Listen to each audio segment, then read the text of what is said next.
네, 안녕하세요. 조병현 박사입니다. 새해 복 많이 받으셨죠? 서울의 소리 바른 역사교실, 역사를 잃은 민족에게 미래는 없다. 제18편 조선 상고사에 나오는 제2편 수두 시대를 시작하겠습니다.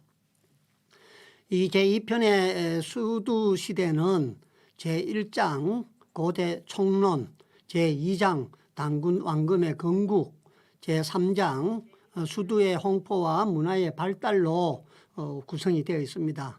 오늘은 제1장과 2장에 대해서 살펴보는 시간을 갖도록 하겠습니다.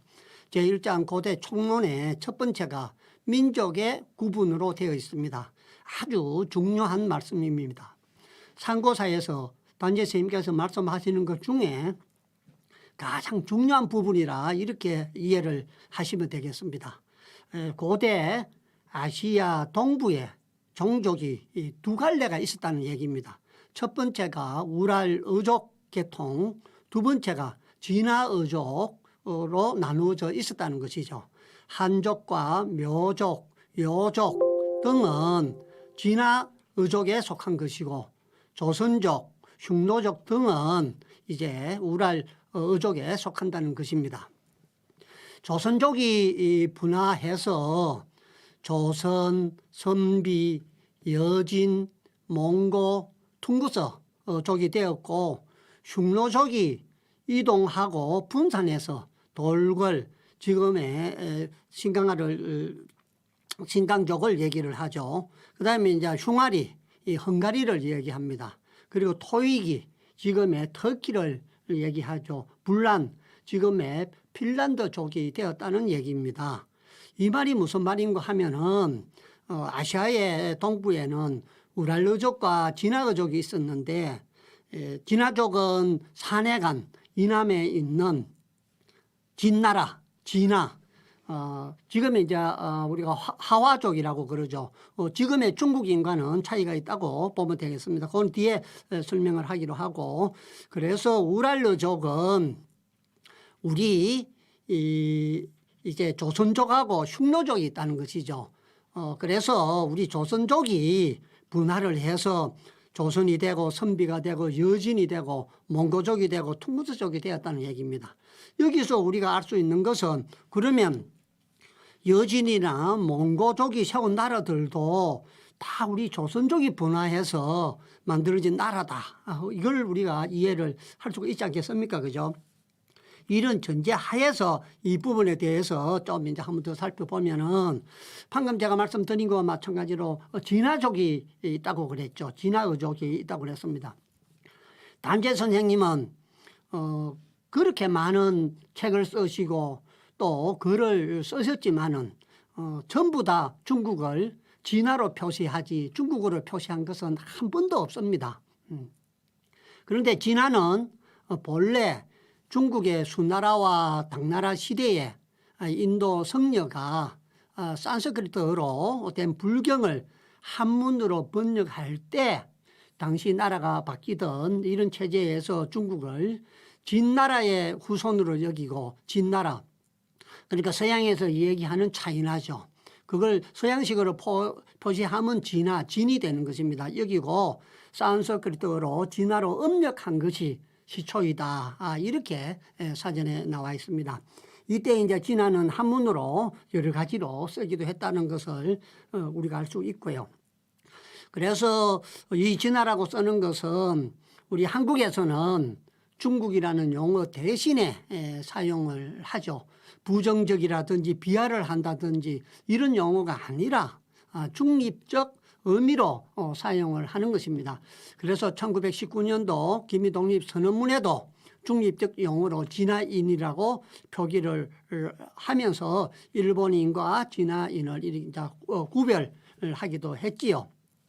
앞에서 말한 것과 마찬가지로 단재 선생님께서는 자신의 책에서 중국이라는 말은 한 번도 쓰지 않고 중국을 진화로만 불렀습니다. 청나라와 동등한 관계를 강조하던 20세기에는 중국이라는 용어가 중화 사상을 강조하는 명칭으로 또 중립으로 중립적으로 진화를 용어를 사용을 했던 것입니다. 그래서 지금 우리가 중국의 전체를 얘기를 할 때는 중국이라는 표현을 쓰겠지만은 지금 우리가 상고사를 얘기하고 있으니까 단재 스님께서는 이제 중국이란 쓰고 이제 진나라는 용어를 썼다. 이렇게 이해를 하시면 됩니다. 진나라라든지 사만이라든지 당나라 요나라를 중국이라고 표현하는 것은 상식적으로도 맞지 않다는 생각이 듭니다. 그래서 저도 진나라는 표현을 많이 쓰고 이번에 제가 논문을 지금 쓰고 있는 것도 진화와 우리 조선과 진화의 5,000년 국경 변천사를 제가 이제 쓰고 있습니다. 그래서 제목에도 저도 진화라는 표현을 써서 우리 조선과 진화가 국경이 어떻게 변해져 왔는가 그렇게 이제 쓰는 데서도 저도 진화를 사용하고 있습니다. 그래서 이제 일본에서도 이 진화라는 표현은 뭐 많이 쓰고 있습니다. 진나라 통일 이전에 여기 지도가 나와 있습니다. 이게 진이고 그래서 이 진을 서양 사람들이 이제 CHIN 이제 진으로 쓰고 이제 진화로 읽고 그렇게 했던 것이죠. 물론 이제 진나라는 진주 황제가 통일했을 때는 영역이 이 정도로 이제 넓어진 걸 알 수 있습니다. 이거는 통일 이전에 이제 진나라를 표시한 것이고요. 1939년도에 도쿄에서 이제 발간한 몽강상도라는 지도가 있습니다. 그 지도에도 보면 이 지도 이름도 진화지도로 되어 있습니다. 진화지도로 되어 있는 것을 알 수 있고요.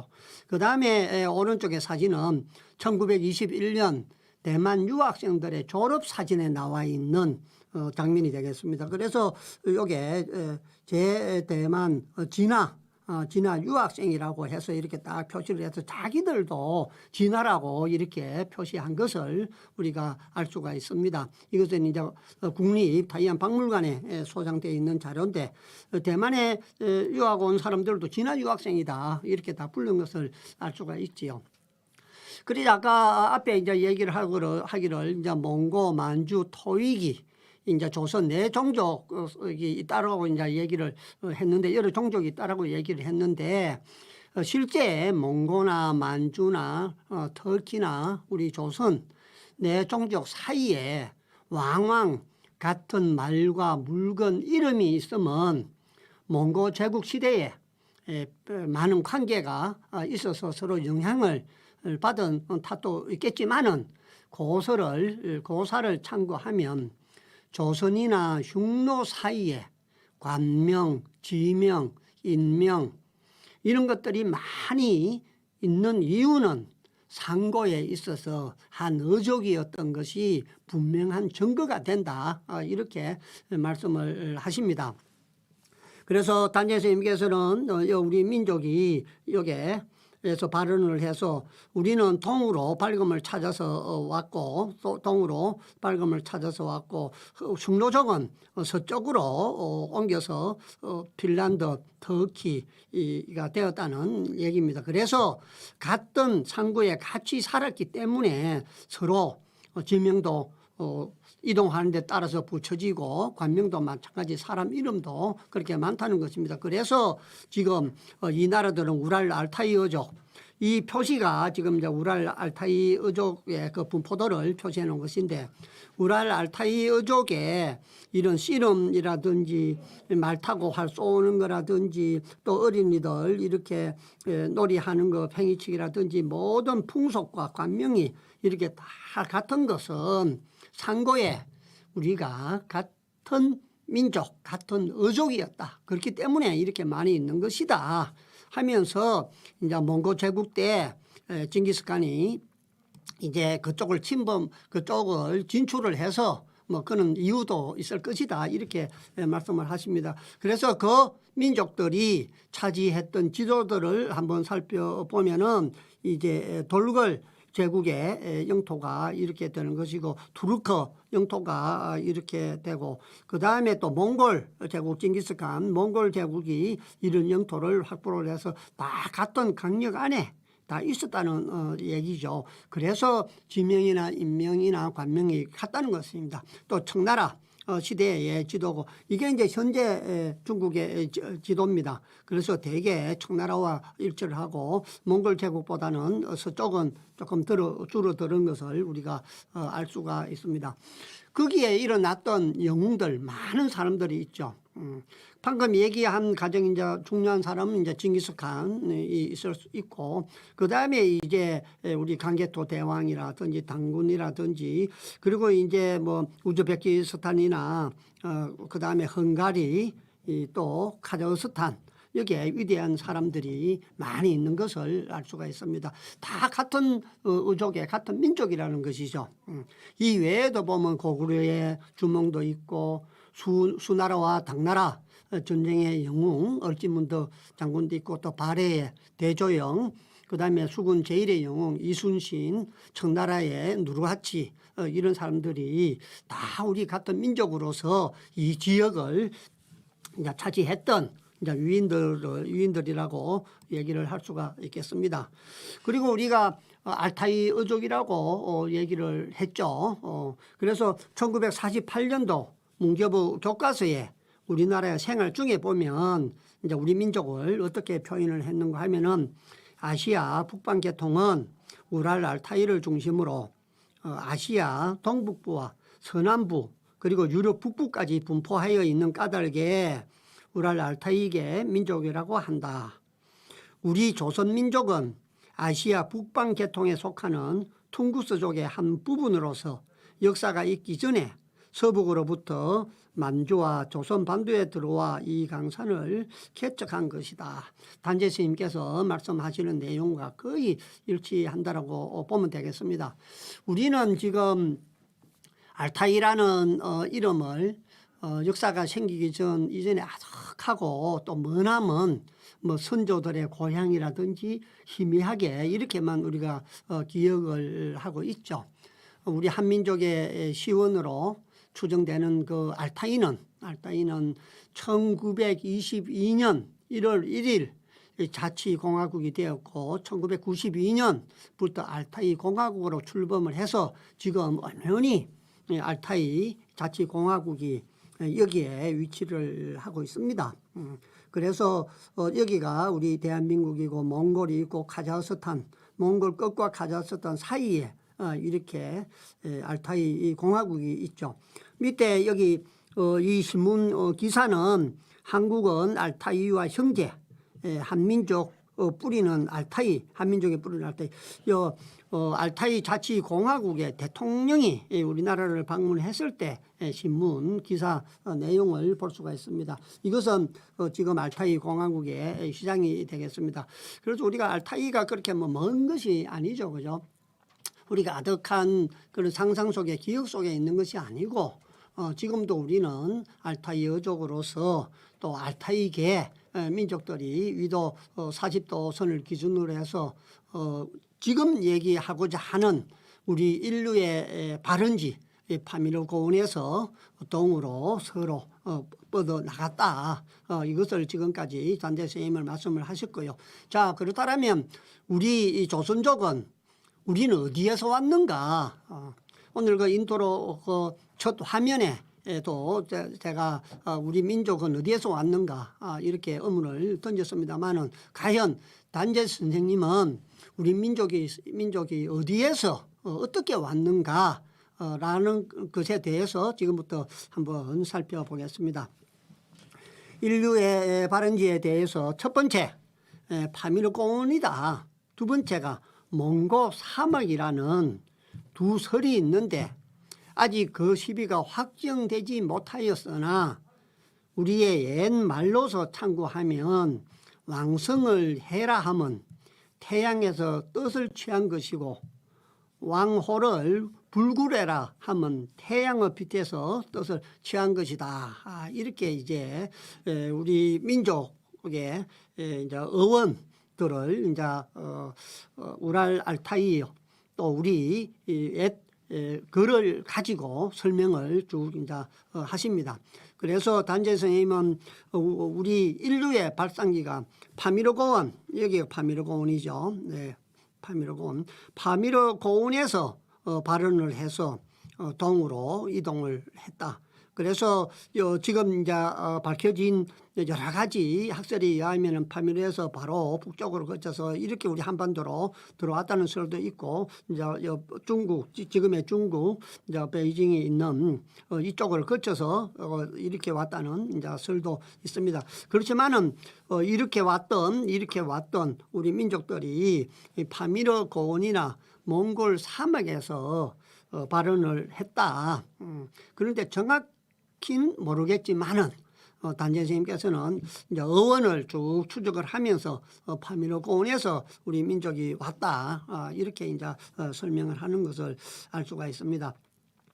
그래서 현생 인류의 대이동은 주로 이제 정설은 아프리카에서 이제 발언을 한글로 알 수가 있죠. 그래서 한 8만 년 전에 호모 삼피에스가 이제 분포한 지역을 이제 표시를 한 게 이제 요 그림이 되겠습니다.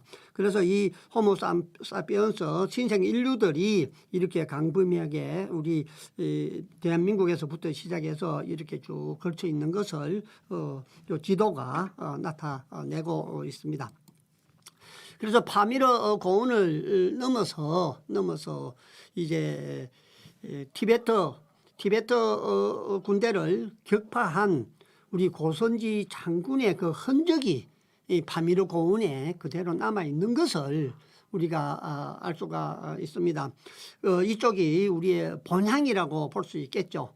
그래서 물론 고선지 장군이 이 당나라로 귀화를 해서 당나라 군사로 참전했지만은 우리 민족과 파미르 고원은 떼놓을 수 없는 곳이다.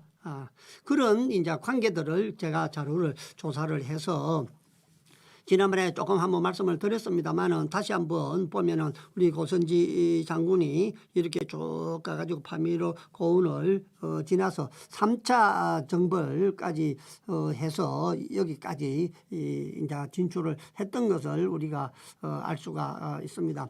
그리고 또 아프가니스탄 북부 박트리아를 누빈 그 유목민 그 지배층이 있는데 그 지배층의 떼무덤이라 틸라테페라는 그 무덤이 있는데 그게 여성의 이제 무덤입니다. 여성의 무덤 그 6호분이 있는데 거기에 발굴을 해보니까 우리 경주에서 발굴되는 신라 건강과 똑같은 것들이 거기에서도 발굴이 되더라. 그런 것을 이제 우리가 알 수가 있고, 그 다음에 우리 해초 선생님 가다가 해골 바가지 이렇게 있는 그런 이제 우리 스님들이 그 인도로 가는 역경도를 그린 것들이 많은데, 해초 선생님의 그 왕호 천주국전에도 보면 쭉 우리 여기서 출발해가지고 아프가니스탄을 거쳐서 이렇게 가서 다시 이렇게 되돌아온 것을 알 수가 있습니다. 그래서 해초의 그 흔적이 아직도 다 남아 있다.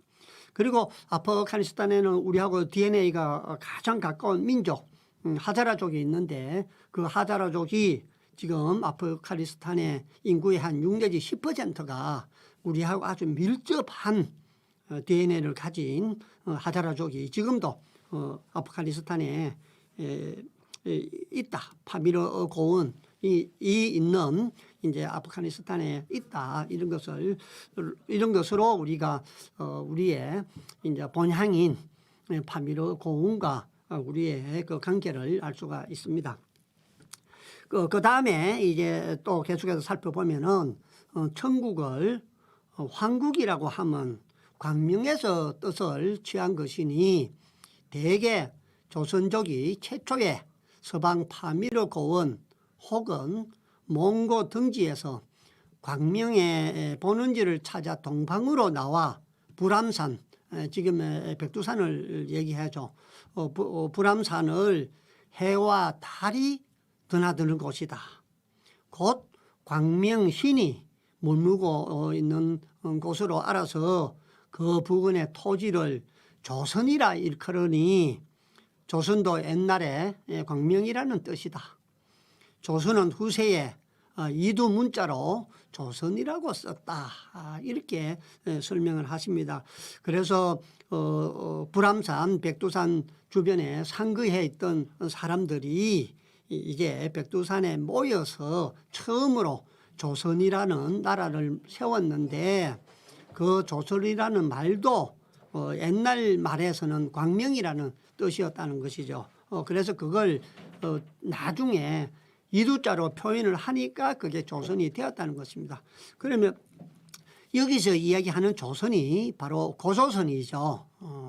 그래서 저희들은 그 이성계가 세운 조선과 이제 헷갈리지 않게 하기 위해서 앞에 고자를 붙여서 고조선이라 부르기도 하고, 이제 북한 같은 경우에는 앞에 있는 조선이 돼서 선조선이라고 이제 부르기도 합니다. 그렇다면 이 조선이 어디에 있었냐? 많은 사람들은 우리가 식민사관에서 배운 것과 마찬가지로 평양에 있었다. 이렇게들 얘기하지만은 실제 이 조선은 평양에 있었던 것이 아니고 중국의 이 지도 자료에 보면 잘 나와 있습니다. 역대 지리지 장도라고 이 지도는 중국이 최초로 역사 지도집을 만들었다고 자랑을 하는 지도입니다. 이것을 좀 더 확대를 해보면 그 보면은 여기가 압록강입니다. 그리고 여기가 조선, 이게 만리장성입니다. 그러니까 여기 발해만에서 만리장성 위쪽, 압록강 그 위쪽에 조선이 있다고 이렇게 그리 놓은 것을 알 수가 있고요. 그 다음에 이제 육경도입니다. 육경도에도 보면은 압록강, 조선, 만리장성이 나와 있는 걸 알 수 있습니다. 그래서 처음에 단군 왕금이 세운 나라는 조선은 평양에 있었던 게 아니고 바로 발해만의 요하, 요동에 있었던 것이 틀림없습니다. 여기에 만리장성 바로 위쪽이 이제 조선인 것을 이 지도들이 나타내주고 있고요. 뭐 이 지도는 이 두 장뿐만이 아니고 중국에 이 당시에 나왔던 지도 모든 게 이렇게 다 표시를 하고 있습니다.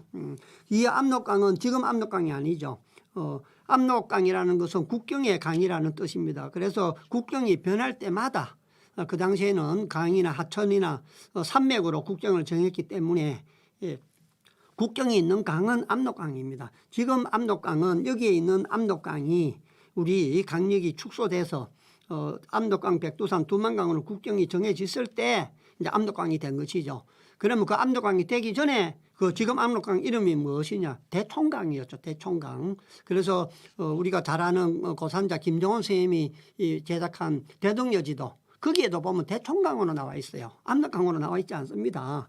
그런 것은 우리가 다음에 시간이 되면 좀 자세히 말씀을 드리기로 하겠습니다. 그리고 이제 조선족이 분포한 아리라 이렇게 이제 제목을 정하고 계속해서 이제 아리가 무엇인가, 그리고 또 불이 무엇인가, 또 뒤에 나오는 이제 부여라는 나라 이름은 어떻게 생겼는가 쭉 이제 설명을 합니다. 우리의 옛말에 오리를 아리라 하고 강을 라라고 하였다.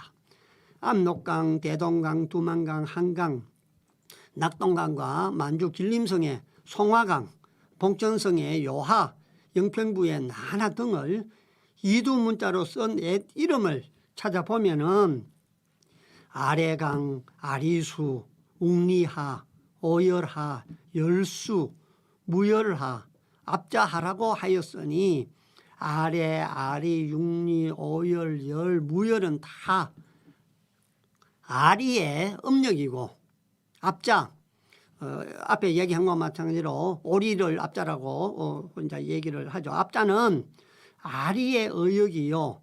강이니 하니 순이 하는 것은 다 라의 의역이다. 위에 여러 강들은 다 조선족의 조상이 지은 이름이다. 그래서 이 아리라 강의 이름은 좀 더 큰 강의 이름들은 강하수 뭐 이런 이름들은 다 우리 조선족이 조상이 지은 이름이다. 이렇게 이제 설명을 하십니다. 그러면서 조선 고대의 문화는 거의 이 큰 강들의 강변에서 발생하였다. 삼국지에도 고구려는 큰 물을 의지하여 나를 만들어 산다라고 하였다라고 설명을 하시면서 나라는 옛말에 라라이니 라라의 본래 진도 곧 나루, 우리가 나루터 얘기할 때 나루를 가리키는 명사로서 국가를 가리키는 명사가 된 것이다. 나라라는 말은 본래 진도, 걷는다는 얘기죠. 곧 나루터, 나루를 가리키는 명사다. 그게 국가를 가리키는 명사 나라로 바뀐 것이다. 이렇게 설명을 하십니다. 그래서 제가 한번 살펴보니까 이제 삼국지 위지 동의 전에 고구려는 요동의 동쪽 천리밖에 있다. 남쪽은 조선 애맥과 동쪽은 옥저와 북쪽은 부여와 경계를 접하고 있다.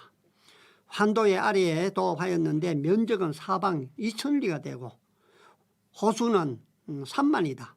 큰 산과 깊은 골짜기가 많고 넓은 들은 없어서 산골짜기에 의지하여 살면서 산골의 물을 식수로 한다. 이렇게 삼국지 위지 동의 전에 나와 있는 걸 제가 자료를 봤습니다. 바로 방금 설명한 내용 그림을 나타낸 게 오른쪽에 있는 그림이라고 이해를 하시면 됩니다. 다음에 시간 나실 때 자세히 이 자료를 한번 보시면 되겠습니다.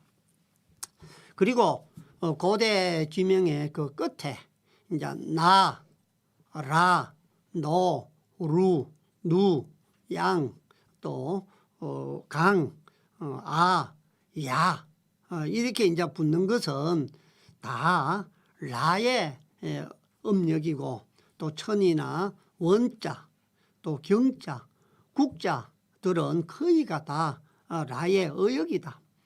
두 가지가 다 라의 추격이니 강이 어렵 자원이 되고 이제 고기를 잡아서 먹고 사는 이제 자원이 되고 배를 교통을 하는 편의가 있으므로 상고 문명이 거의 강변에서 발현한 것이다. 당연히 우리 4대 문명 전부 다 메소포타미아부터 전부 다 4대 강에서 이제 발생한 것은 우리가 알 수가 있죠. 그래서 단재 선생님은 우리 민족이 옛날에 한반도뿐만 아니라 중국의 북경 일대에서부터 만주 대륙에 걸쳐서 넓게 퍼져 살았다고 본 것이죠. 이것을 언어학적 방법으로 지금 이제 증명을 하고 있는 것입니다. 언어학적 방법은 말의 유래를 파악해서 거기서 역사적인 사실을 이끌어내는 것을 말합니다.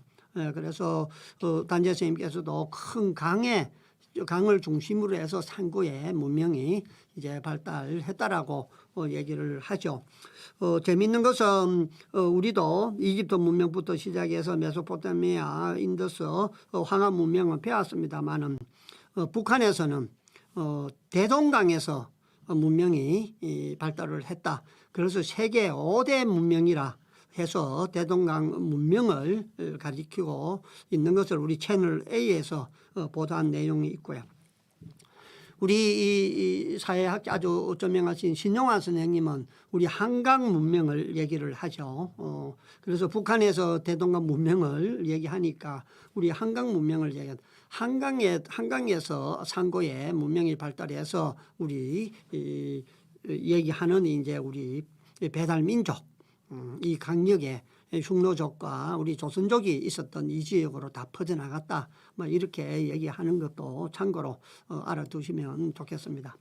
그리고 이제 네 번째로 조선족이 최초로 개척한 부여 이제 얘기를 합니다. 또 부여가 어떻게 생겼는지 그 어원에 대해서도 쭉 이제 설명을 이제 하십니다. 원시 인민이 강의 물고기와 산과 들에 짐승과 풀나무의 열매 같은 여러 가지 이제 천산물을 양식으로 삼다가 인구가 점차 이제 불어남에 따라서 그 천산물이 부족하기 때문에 그것을 이제 보충하기 위해서 목축업과 농업이 발생했다는 것이죠. 농업은 대개 불의 힘을 이용해서 초목을 태워서 들을 개척한 뒤에 이제 발생했으므로 옛말에 야지를 불이라 했다는 것입니다. 아주 재미나고 그런 이제 주장이라고 보여지죠.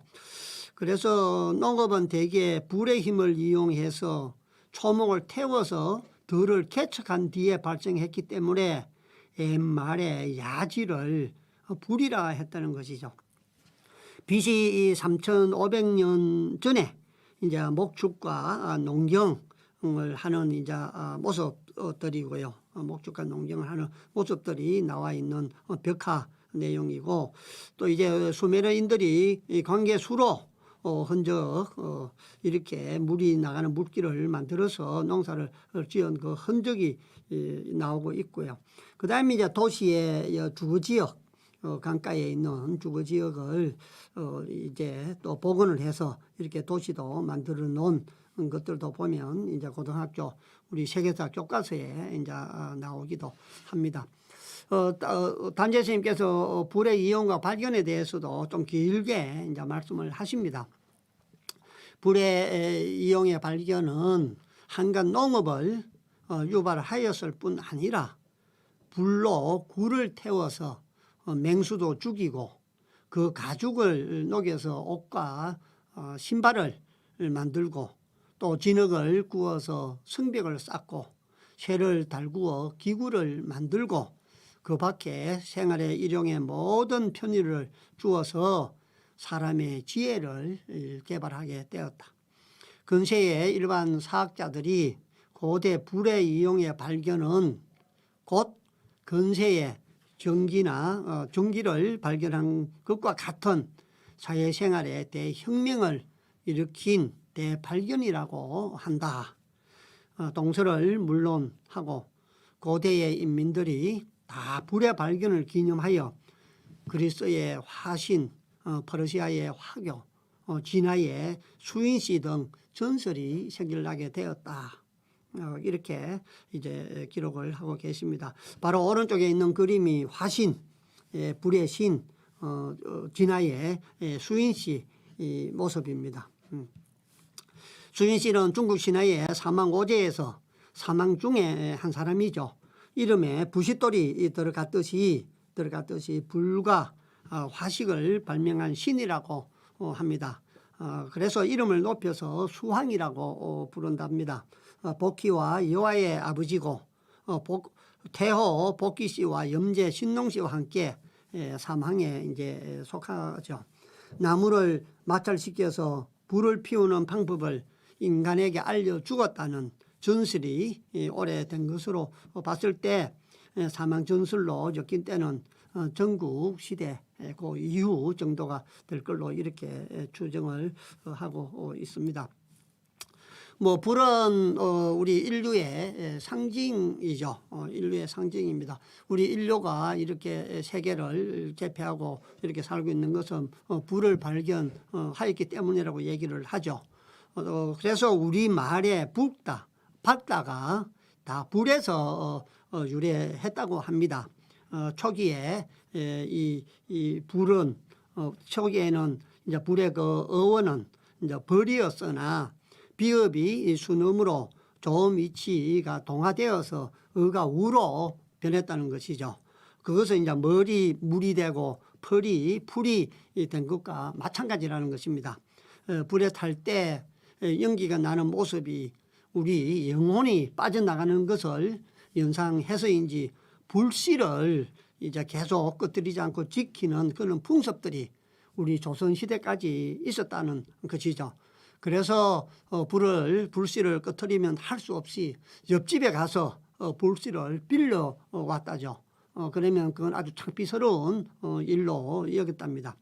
에디슨이 전구를 발명했을 때 전기를 제2의 불로 표현하였고 또 이제 원자력을 제3의 불이라고 표현하고 있는 데서 이 불의 중요한 것을 또 우리 인류의 상징인 것을 우리가 충분히 이해하고도 남습니다.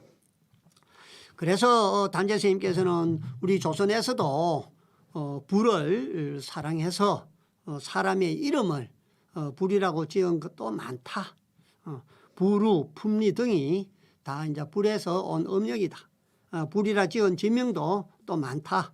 부여, 부리, 불내, 부리, 국내, 불, 벌, 발 등이 다 불에서 온 음력이다. 이렇게 설명을 하시면서 고기나 고사 기록 등을 한번 보면은 조선 문화의 원시 수두의 발언이 거의 송화강가의 하비빈, 하얼빈이죠. 지금의 만주 하얼빈 부근인데 하비빈은 그 고대의 부여이다.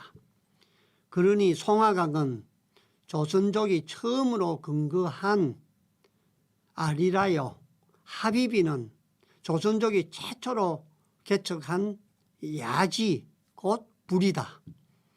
그 이외의 모든 부여나 불이 등은 연대를 따라서 차례로 개척한 이제 불이라는 것이죠. 그래서 송화강가에 자리를 잡았던 하비번이 그렇다면 우리 아사달 고조선의 수도 아사달이냐 거기에 대한 학계의 논란이 많았습니다. 지금도 뭐 계속 일어나고 있죠. 그래서 2020년에 세계 환단학계 초기 학술대에서 박석재 전 한국천문연구원장이시죠.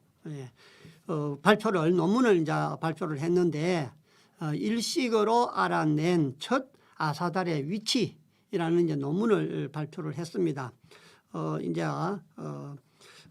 천문연구원에서 개발한 프로그램을 가지고 이제 BC 2181년 8월 30일에 그 일식 그 모습 어디에서 관측이 됐는가 이렇게 과학적으로 이제 한번 살펴보니까 바로 아사달의 아사달이 바로 하얼빈인 게 정확하게 밝혀졌다는 것입니다. 그래서 우리 고조선의 최초의 수도 아사달은 하얼빈이었다. 이러한 주장을 우리가 박석재 천문연구원장이 발표한 것을 내용을 우리가 알 수가 있습니다. 이게 발표하는 그 모습입니다. 이렇게 해서 이제 제 1장 이제 마치고 제 2장에서는 이제 단군 왕금의 건국 그러니까 조선의 건국에 대해서 자세하게 설명을 하십니다. 조선 최초의 일반 신앙의 단군을 이제 첫 번째 설명을 하는데 앞에서 말한 바와 같이 조선족이 각 아리라에 분포하여 각 부를 개척하는 동시에 커다란 공동의 신앙이 유행하였으니 그것이 이른바 단군이다. 이렇게 처음에 단언을 하십니다.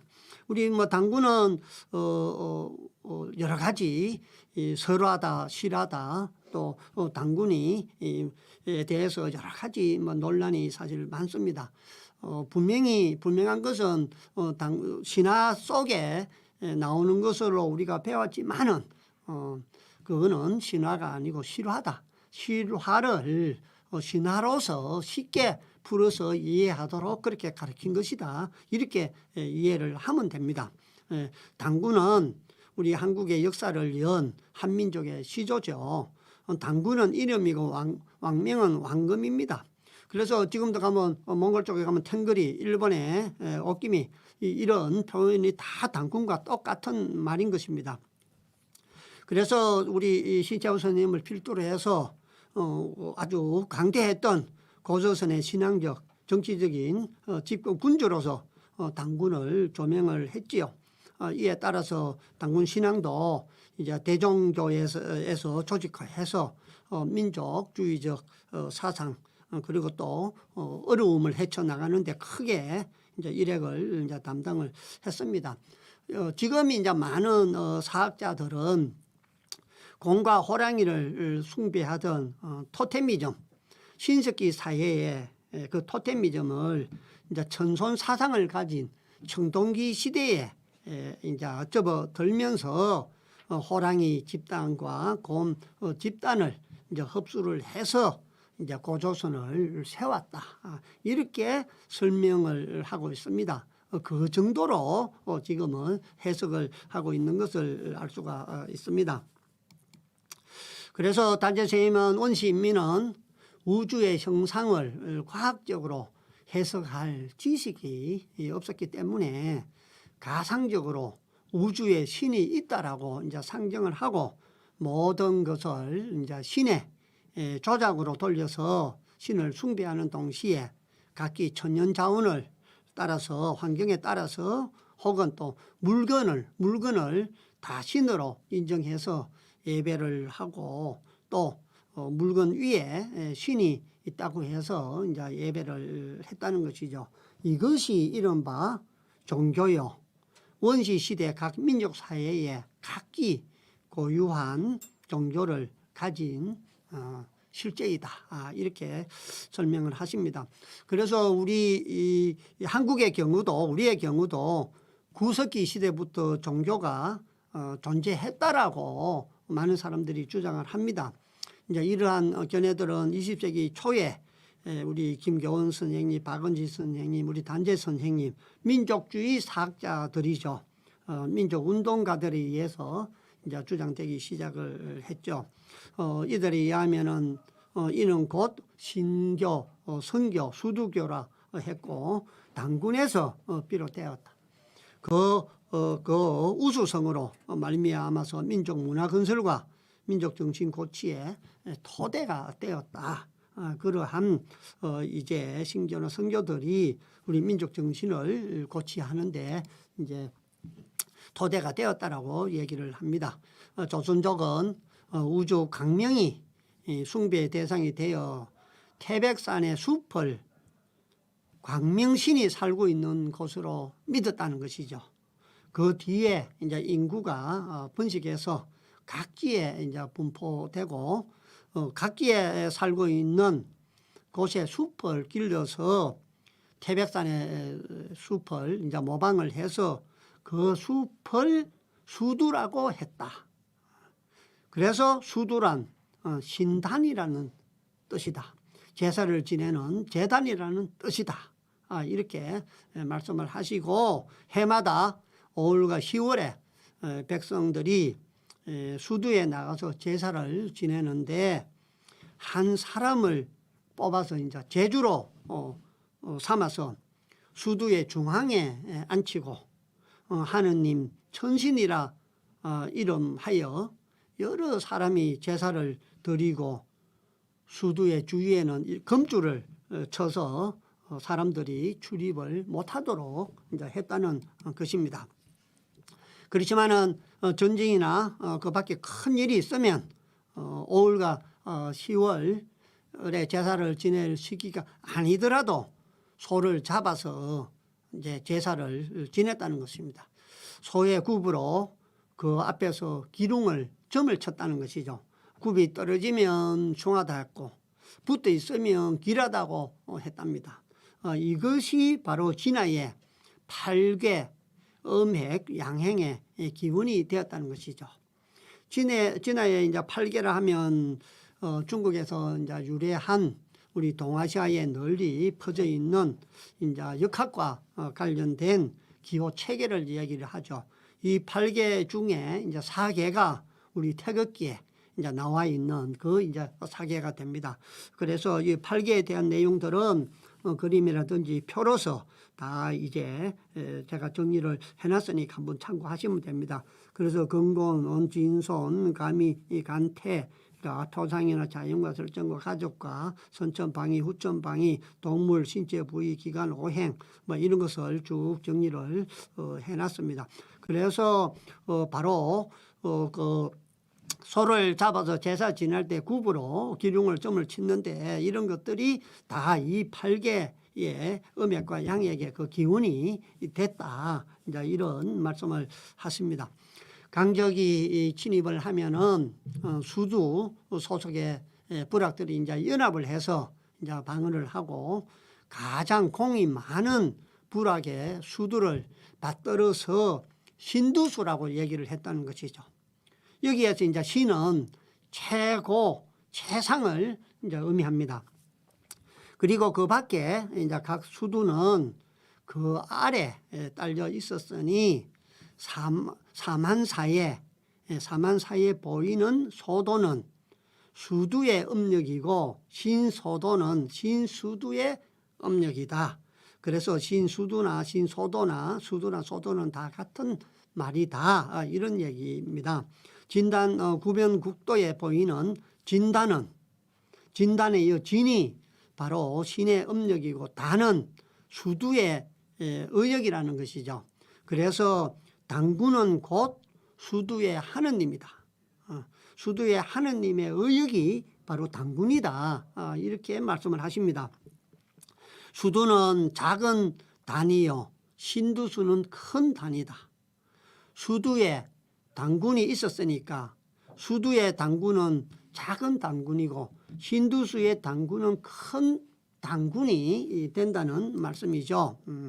이렇게 해서 당군에 대해서 이제 쭉 말씀을 하시면서 이제 당군에 대한 이제 우리가 모시는 이제 신으로서 또 이렇게 받드는 그런 내용들을 쭉 설명을 합니다. 거기에 이르기를 황군 제석이 삼위 태백, 삼위나 태백은 다 이제 산 이름을 이제 얘기를 하는 것이죠. 태백산을 내려다보고 널리 인간 세상에 이익을 끼칠 만한 곳이라 하여 아들 웅을 보내서 천부와 인 세계를 가지고 다스리게 했다. 웅은 무려 3천을 거느리고 태백산 신단수 아래에서 내려와서 신시라 일컬으니 이른바 환웅천왕이다. 웅은 풍백, 우사, 운사를 지휘해서 곡식, 명, 병, 형별, 선, 악 등 세상의 360여 가지를 다스리게 했다. 저희들 이제 당군 신화에 나오는 그런 내용들을 쭉 이제 설명을 하십니다.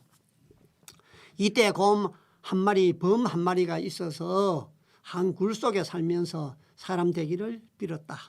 웅이 쑥 한 중과 마늘 서무 쪽을 주면서 이것을 먹고 100날 동안 햇빛을 보지 않으면 사람의 모양을 얻을 것이라고 하였는데 범은 그대로 하지 못하고 곰은 37일 동안 그대로 하여서 여자가 되었다는 것이죠. 그러나 결혼할 남자가 없으므로 매양 신단을 향해서 아이 가지기를 원함으로 웅이 남자의 몸으로 가화해서 이와 결혼해서 당군 왕금을 낳았다라고 했다는 것입니다. 그러나 여기에서 나오는 제석이니 웅이니 천분이 하는 것들은 거의가 다 불전에서 불교의 경전에서 나온 말이고 또 삼국사의 초기의 사회에도 여성을 매우 존중하였다라고 했는데 이제 남자는 신의 화신이고 여자는 짐승의 화신이라고 하여서 너무 여성을 낮게 쳤으니 이것은 순수한 조선 고유의 신화가 아니다. 불교 수입 이후에 불교도에 점철이 적지 않았다라고 나는 생각한다. 단재 스님은 이제 이렇게 적고 있습니다. 그리고 또 평양의 옛 이름이 왕금성이라고 말씀을 합니다. 평양의 옛 이름이 왕금성이다. 신라의 선사에도 평양은 선인 왕금의 집이라고 했고 위서에도 지난 2000년 전 당군 왕금이라는 이가 있어 아사달에 나라를 세우고 국호를 조선이라 하였다라고 하였으니 그러면 조선 고대의 당군 왕금을 종교의 교조로 받들어 왔으면 사실이고 왕금을 이두자에 읽는 방법으로 해독을 하면 임금이 될 것이다. 임금이 될 것이니 대개 임금이라 이름한 사람이 당시에 유행했던 수두의 미신을 이용하여 태백산의 수두에 출연하여 스스로 황제의 화신이다 일컬고 조선을 건국했으므로 이를 기념하여 역대 제왕의 칭호를 임금이라 하고 역대 서울의 명칭도 임금이라고 한 것이다. 이렇게 설명을 하십니다. 선인 왕금이라 하면 삼국시대 수두교도의 단체를 선배라고 일컫고 선배를 이두로 선인 혹은 선인이라고 기록한 것이고 선사는 곧 왕금의 설교 이래 역대 선배의 사적을 기록한 것이다. 그런데 후세에 유교나 불교 양교가 서로 왕성해지면서 수두의 교가 쇠퇴하고 선사도 없어져서 그 자세한 것은 알 수 없으나 진화에 고서 구런이라는 사람이 쓴 초사나 사마천의 사기, 반고의 한서 등에 여기저기 보이는 것으로서 그 대강은 알 수가 있다. 이렇게 이제 말씀을 하십니다. 여기서 나오는 구런의 초사는 구런은 기원전 340년에서 270년 전 이제 중국 전국시대 초나라의 사람입니다. 시인이고 정치가죠. 초나라의 왕족으로 태어나서 초나라의 해왕 때 이제 보좌관을 임명됐고 아주 학식이 높고 정치적 식견도 뛰어난 이제 정치가였다고 합니다. 그래서 그가 지은 책은 이제 초사나 천문이나 구장 등이 남아 있다고 합니다. 그리고 이제 그 사기 봉선서가 있는데 사기에 봉선서가 있는데 그게 이제 삼일신이라 신에 대해서 나오는데 그 이제 삼일신이란 천일, 지일, 태일, 천일, 지일, 태일인데 그 중에 태일이 가장 존귀하고 오제 5방향을 얘기하죠. 오제는 태일을 이제 보자라 했고 또 진시황 본기에 천황이나 지황이나 태황 가운데 사망 가운데 태황이 가장 존귀하다고 하였으며 초사에는 좀 전에 구런이 진 초사에는 동황태일이란 노래 이름이 있고 또 한서 예문지에는 태일 잡자라는 책 이름이 있으니 삼일신과 삼황은 곧 거기에 있는 삼신, 삼승 등의 요이다. 이렇게 이제 얘기를 합니다. 그래서 여기 이제 나왔던 초사에 보면 이제 봉선과 관련된 내용들은 이제 이렇게 나옵니다. 봉선은 천자가 하늘과 땅에 올리는 제사로 성군만이 행할 수 있는 의식이죠. 그렇게 천자만이 하늘과 땅에 제사를 올린다는 것입니다. 그래서 그 제사를 올리는 의식을 이제 봉선이라고 얘기를 한다는 것이죠.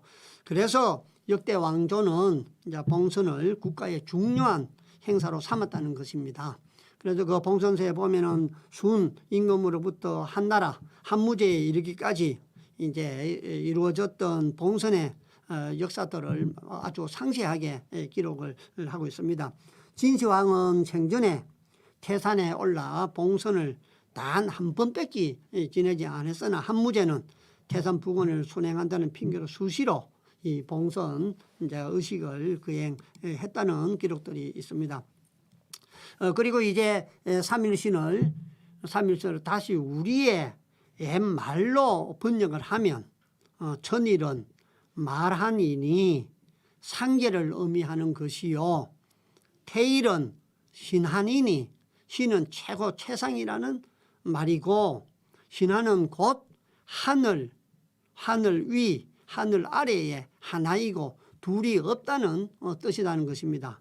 그래서 말한, 불한, 신한을 이두로 나타내면은 마한, 변한, 진한이라고 되기 때문에 그렇게 적은 것이고, 오제는 독가, 개가, 소가, 말가, 신가 등 다섯가, 오가죠. 다섯가 곧 오방신을 가리키는 것이다. 이렇게 설명을 하십니다. 그래서 다시 말을 다시 얘기를 해보면, 말하니 불한을 낳고 불한이 신한을 낳았으나, 권위로 말하면은 신한이 신계와 인계의 대권을 모두 차지하여 말한과 불한보다 고귀함으로 삼일 중에서 태일이 가장 고귀하다는 것이 되고, 오제 곧 오가는 태일을 보자 하는 것이라 했으니까, 신가가 다섯가의 수위임은 신의 의로 말미암아 명백하니, 거북의 삼신오제는 곧 왕금이 만든 전설이다. 이런 얘기입니다. 말이 조금 어렵습니다. 한번 정리를 해보면, 삼신은 천일, 지일, 태일을 말하고, 천일은 조화를, 지일은 교화를, 태일은 희화를 주관한다는 것입니다. 오제는 흑제, 적제, 청제, 백제, 황제를 말하고, 흑제는 생명이 다함을 주관하고, 적제는 빛과 열을 주관하고, 청제는 나 기름을 주관하고, 백제는 성숙을 주관하며 황제는 조화를 주관한다. 그래서 삼신이 오젠을 감독한다. 이런 내용을 우리가 덧붙여서 이해를 할 수가 있습니다. 그리고 나서 이제 세 번째로는 이제 신두수와 삼경오부제도, 조선에 있었던 이제 삼경오부제도에 대해서 설명을 하십니다. 대당군 왕금이 이제 이에 삼신오제의 신설로서 우주의 조직을 설명하고, 그 신설에 의해서 인간 세상 일반의 제도를 이제 정하기 때문에 신한, 말한, 불한의 세 한을 세워서 대당군은 신한이 되니, 신한은 곧 대왕이요, 말한과 불한은 곧 좌우의 두 부왕으로 신한을 보좌한다. 이렇게 설명을 하십니다. 그래서 여기에 방금 나와 있는 이제 신한과 말한과 불한의 그 위치는 이제 이렇게 정리를 할 수가 있습니다. 그래서 말한과 신한과 불한이죠. 그래서 이게 마한과 진한과 변한이 되는 것이죠. 그래서 고조선은 하늘의 천지인 삼신 사상의 원리를 땅에서 구현하고자 신한과 물한과 말한의 삼한으로 나누어서 다스리는 연방 국가였다. 신한은 대당군이 직접 다스렸고, 불한과 말한은 부당군이 다스렸다는 얘기입니다.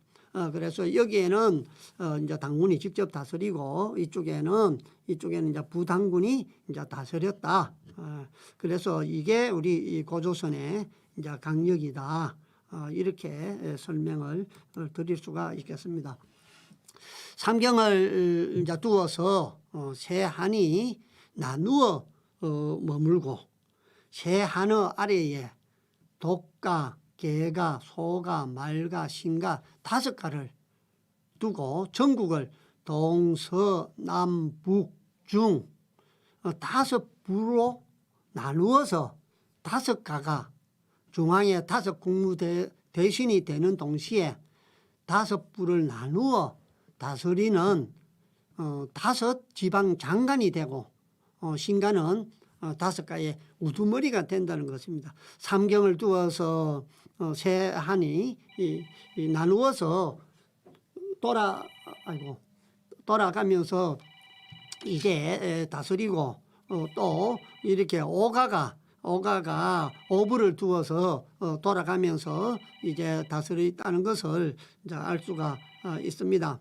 그리고 이제 전시가 되면은 이제 5부의 인민들이 이제 중, 전, 후, 좌, 우 5군을 이제 조직을 해서 신가가 중군 대원수가 되고 그 밖에 내가 전, 후, 좌, 우에 내 원수가 되어서 이제 출전을 한다는 것입니다. 그리고 나서 이제 단재 선생님께서는 주 이제 출진도 싸우러 나가는 그 5가의 그 모습들을 이제 설명을 하는데 어떻게 설명을 하시느냐. 지금까지 유행하고 있는 유판이 그 5가의 출진도이다. 저희들이 설날 되면 윷놀이 하지 않습니까? 이번 설에는 저는 못 해봤습니다만 이 유판이 바로 방금 오가가 전쟁에 싸우러 나갈 때 그 출전도를 그린 것이다. 그게 윷놀이의 기운이다. 이렇게 이제 설명을 하십니다. 그 그림은 다음과 같다. 그림 가운데 도, 개, 걸, 유, 모는 곧 이두 글자로 쓴 5가의 칭호이니 도는 도가요, 개는 개가요, 유는 앳음에 소이니까 소가요, 모는 말가요, 걸은 신가니 글로 신가를 기록하는 것은 그 이를 알 수 없으나 부여시대에 견사라는 관명이 있으니 대개 견사는 신가의 별칭이므로 결은 곧 견사의 견을 의역한 것이 아닌가 한다. 이렇게 이제 설명을 하십니다. 그래서 우리 저 유판에 보면은 도개, 걸, 유, 모가 이렇게 이제 나와 있는 것을 알 수 있고요. 육가락을 세는 이제 칭호, 도개, 걸, 유, 모는 그 이제 가축의 이름을 쓴 오가의 칭호에서 비롯되었다는 것이죠. 그래서 여기에서 이제 도는 돼지요, 개는 개견 개요, 걸은 양이고 유천 소고, 모는 말을 뜻합니다. 이거와 비슷하게 우리 이병도 박사는 국사대간에서 말판이 부여의 그렇게 유판이 부여의 관직제도를 모의한 사출도에서 요래되었다. 이렇게 설명을 하십니다. 단재 선생님께서 오가의 출진도가 유판의 기운이라고 말씀을 하시는 거나 부여의 관직제도에서 모방한 모의한 그 사출도에서 유래했다는 것은 거의 같은 말로 이해를 하시면 되겠습니다. 돛, 개, 소, 말 등 가축들로 오방의 신의 이름을 이제 삼는 동시에 이로써 벼슬 이름을 이제 삼은 수렵 시대가 끝나고 이제 농목 시대가 된 정적이다. 그래서 단재 선생님께서는 제2장 당군 왕금의 이제 건국에서 이제 이렇게 우리가 농경시대가 수렵시대가 끝나고 농경시대가 된 내용들을 이제 불이라든지 여러 가지를 가지고 이제 말씀을 하셨습니다. 그래서 조선 상고사 제2편의 수두시대에서 제1장 고대 총론과 제2장 당군왕금의 건국까지 오늘 살펴봤고요. 다음 시간에는 이제 제19편으로서 상고사 제2편 수두시대 두 번째 시간으로서 이제 제3장 수두의 홍포와 문화의 발달이라는 이제 장을 가지고 다음 시간에 다시 만나 뵙기로 하겠습니다. 날씨가 많이 추워졌습니다. 건강 유념하시고 다음 주 이 시간에 만나 뵙겠습니다. 수고했습니다.